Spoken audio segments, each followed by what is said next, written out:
আসসালামু আলাইকুম, সবাই কেমন আছেন? আশা করি সবাই ভালো আছেন।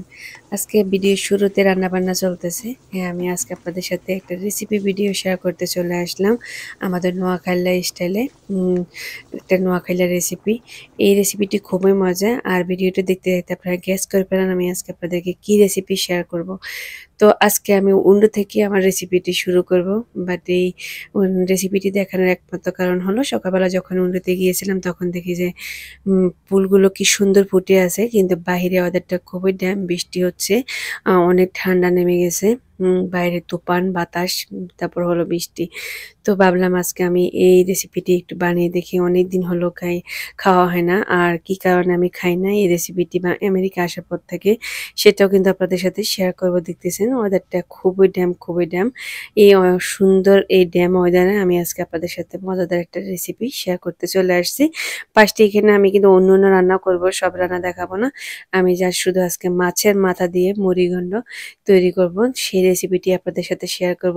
তো মাছের মাথাটা কিন্তু আমার শাশুড়ি ক্লিন করতেছে। এদিক দিয়ে আমি একটা ফ্রাই প্যানে আমার মুগ ডালগুলো আমি ভেজে নিচ্ছি। ব্রাউন কালার যখন সোনালি ব্রাউন ব্রাউন হয়ে আসবে তখনই কিন্তু আমি নামিয়ে ফেলবো। এই যে দেখেন সবগুলো ডাল সমানে এক সমানে ব্রাউন হয়ে গেছে। দেন আমি এখন একটা ফ্রাই প্যান দিয়ে দিলাম চুলাতে। এখন আমি রেসিপিটি তৈরি করতে শুরু করব। আর কি কারণে আমি এই রেসিপিটি আমেরিকাতে আসার পর থেকে খাই না, আজকে ফার্স্ট টাইম খাচ্ছি সেটাই কিন্তু বলবো। আগে দেখাচ্ছি। আমি এখানে পরিমাণ মতো তেল দিয়ে দিলাম। দেন এখানে আমি পরিমাণ মতো পেঁয়াজ দিয়ে দিচ্ছি। আমার কাছে অনেক অনেক লাল সাদা পেঁয়াজ দেওয়ার একটাই কারণ, অনেক অনেক লাল পেঁয়াজ হয়ে গেছে যে পেঁয়াজগুলো আমার খাওয়া হয় না। তো এখন আমি দু ধরনের পেঁয়াজ একসাথ করে তরকারি রান্না করি, কারণ যার শুধু লাল পেঁয়াজগুলো দিলে কিন্তু তরকারির কালারটা একদমই কালো কালো হয়ে যায়, কালচে হয়ে যায়। তাই আমি দুই ধরনের পেঁয়াজই ইউজ করছি। আপনারা আবার অন্য কিছু পাইবেন না। যাই হোক, আমি এখন পরিমাণ মতো লবণ দিয়ে দিলাম। তারপরে যখন একটু নেড়েচেড়ে পেঁয়াজটা নরম হয়ে আসছে, আমি এখন দিয়ে দিচ্ছি রসুন বাটা। আমি এখানে 2 টেবিল স্পুন রসুন বাটাই দিয়ে দিলাম। দেন আমি আবারও কিছুক্ষণ রসুন পেঁয়াজ একসাথে করে মিক্স করে নিচ্ছি। তারপর আমি এখন দিয়ে দিব হলুদ গুঁড়ো। আর এখানে আমি দিয়ে দিচ্ছি 1 টেবিল স্পুন হলুদ গুঁড়ো দিয়ে দিলাম। আমি দুবারে দিচ্ছি যেহেতু আমার চামচগুলো একটু ছোট। এখানে আবার আমি দিয়ে দিচ্ছি 2 টেবিল স্পুন মরিচ গুঁড়ো, কারণ একটু ঝাল ঝাল না হলে মুড়িঘন্ট ভালো লাগে না। তারপর আমি এখানে দিয়ে দিচ্ছি ধনিয়া জিরার গুঁড়ো 2 টেবিল স্পুন। আমার ধনিয়া জিরা গুঁড়ো একসাথে করাই, অনেকে হয়তো আলাদা আলাদা করে রাখেন, আমি কিন্তু একসাথে করে ধনিয়া জিরা গুঁড়ো একসাথে করে রাখি। এটা কিন্তু আমার আম্মা থেকে আমি শিখেছি। এখন আমি মশলাগুলো ভালো করে তার মধ্যে একটু কষিয়ে নিচ্ছি। দেন আমি পানি অ্যাড করে দিব যেন মশলাগুলো না পুড়ে যায়। এদিকে লক্ষ্য রাখবেন, যখন মশলাগুলো দিবেন তখন চুলা আঁচটা একদম মিডিয়াম আঁচে রাখবেন, না হলে কিন্তু মশলাগুলো পুড়িয়ে যাবে। তো আমি এখন এখানে পরিমাণ মতো পানি দিয়ে দিচ্ছি। আমি 2 কাপ পানি দিয়ে দিব।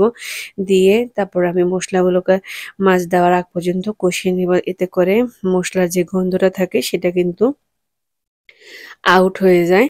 আমি আবারও একটু নেড়েচেড়ে এখন ঢাকনাটা আমি লাগিয়ে দিব ৫ মিনিট ১০ মিনিটের জন্য। ৫ থেকে ১০ মিনিট পরে আমি আবার ঢাকনাটা খুলবো। এদিক দিয়ে আমি মাছগুলো যে আমার শাশুড়ি কুটে রেখেছে, আমি এগুলোতে লবণ আর লেবু দিয়ে আমি ধুয়ে রেখেছিলাম। আমি রেখে দিয়েছিলাম ০.৫ ঘন্টার জন্য। এখন আমি এগুলোকে ভালো করে ধুয়ে, আর এই যে মসলাগুলো একদম কষানো গেছে। এর মাঝে কিন্তু আমি কয়েকটা কাঁচামরিচও দিয়ে দিয়েছি, সেটাতে কিন্তু দেখাতে ভুলে গেছি। এখন মাছগুলো যখন তেল উপরে উঠে আসছে মসলাগুলোর, এখন আমি মাছের মাথাগুলো দিয়ে দিচ্ছি। আর মাছের মাথাটার সাইজটা দেখেন, একদম আমাদের দেশের মাছের মাথার মতো। কারণ আমি আমেরিকাতে আসার পরে মাছের মাথা দিয়ে মুড়িঘণ্ট খাওয়া হয় না, একমাত্র এই কারণেই। কারণ আমেরিকার মাছগুলো অনেক বড় বড় থাকে, আর যেহেতু এগুলো ফ্রোজেন মাছ থাকে, আমার কাছে মনে হচ্ছে যেগুলো থেকে গন্ধ হবে, তাই আমি খাই না। অবশ্য মাছগুলোতে তো গন্ধ থাকে না, মাথা থেকে গন্ধ লাগবে, সেই কারণে খাই না। তো এই মাছটা যখন আমি কিনছিলাম তখন আমার কাছে মনে হচ্ছে যে না, এই মাথাটা দিয়ে মুড়িঘণ্ট পারফেক্ট হবে। তাই আমি বানিয়ে ফেললাম আর আপনাদের সাথে রেসিপিটাও শেয়ার করতেছি। ততক্ষণে আমি মাছগুলো দিয়ে আমি এখন এটাকে ঢাকনা ছাড়াই আস্তে আস্তে নেড়ে চেড়ে মশলার সাথে কষিয়ে নিচ্ছি। আমি এখন কোনো পানি অ্যাড করব না, ঢাকনাটাও দিব না। আর এখন আমি ৫ মিনিট পরে মশলার মধ্যে মাছগুলো কষানোর পরে আমি পরিমাণ মতো পানি দিয়ে দিচ্ছি। আবার বেশি পানি দিব না, আমি যা শুধু মাছগুলো কষানোর জন্য পানিটা অ্যাড করছি। তো এখানে আমি ২ কাপ পানি দিয়ে দিলাম। দিয়ে আমি আবার একটু নেড়েচেড়ে মাছগুলোকে দেন আমি ১০ থেকে ১৫ মিনিটের জন্য কষিয়ে কষিয়ে নিব মাছগুলো। তারপরে আমি ডালটা এড করে দিব। আর এই রেসিপিটা যে এত মজা, যারা খান নাই অথবা অনেকেই জানেন রান্না করতে, অনেক নতুন আপুরা আছে সংসার করে, নতুন বিয়ে হয়েছে, অনেক রেসিপি জানে না। আমাদের এই রেসিপিগুলো দেখলে তাদের অনেক উপকার আসবে। আর আমি এখন যে ডালগুলো বেঁচে রেখেছিলাম, সেই ডালগুলোকে ধুয়ে আমি মাছটা কষানো হওয়ার পরে আমি মাছটা উঠাই নিয়ে নেই আলাদা করে। আমি সেই মাছের মধ্যে কিন্তু ডালগুলো দিয়ে দিলাম। তারপরে কয়েক টুকরো টমেটো আর কাঁচামরিচ দিয়ে আমি আবারও ডালগুলোকে এই মাছের ঝোলের মধ্যে আর কি কষিয়ে নিব। তারপরে একসাথেই আমি রান্নার জন্য পানি দিয়ে দিব। তো যখন কষানো হয়ে গেছে ৫ থেকে ১০ মিনিট, দেন আমি এখানে পরিমাণ মতো ৩ থেকে ৪ কাপ পানি দিয়ে দিচ্ছি। দিয়ে এটাকে ভালো করে আমি নেড়ে-চেড়ে আ আরো ১০ থেকে ১৫ মিনিট কুক করব। ডালগুলো নরম হয়ে আসার জন্য আরকি। আর আমাদের আমেরিকাতে বিদেশে যে ডালগুলো থাকে, যেকোনো ডালে বলেন, একদম অল্প সময়ের মধ্যে হয়ে যায়। আমাদের দেশীয় ডালগুলো তো অনেক সময় নেয়। তাই সেভাবেই সেক্ষেত্রে আরকি পরিমাণ মতো পানি দিতে হয় আন্দাজ করে। তো আমার এদিক দিয়ে ডালগুলো একদম নরম হয়ে গেছে, কিন্তু একটা ডালও ভাঙি নাই। আস্ত আছে। এই যে দেখেন সবগুলো ডাল কিন্তু নরম হয়েছে, কিন্তু আস্ত আছে। এই কারণে বিশেষ করে ঢাকনাটা আমি একটু খুলে রান্না করছি, বেশি ঢাকনা দিই নাই। আমার রান্নাটা পারফেক্ট হয়ে গেছে। আমি লবণ-টবণে চেক করছি, সবকিছু ঠিক আছে। এখন আমি একদম দেশি ধনিয়া পাতা দিয়ে দিলাম। দিয়ে আমি আরো কিছুক্ষণ নেড়ে-চেড়ে দিচ্ছি। আর এর মধ্যে আমি কিন্তু কয়েকটা ডিমও দিয়ে দিয়েছিলাম, মুরগির ডিম। এটা অপশনাল, আপনারা চাইলে দিতে পারেন, নাও দিতে পারেন। তো এই যে আমি এখন বাগারটা অন্য পাশে রেডি করে নিব। তো এদিক দিয়ে আমি অন্য পাশে বাগার রেডি করে নিচ্ছি।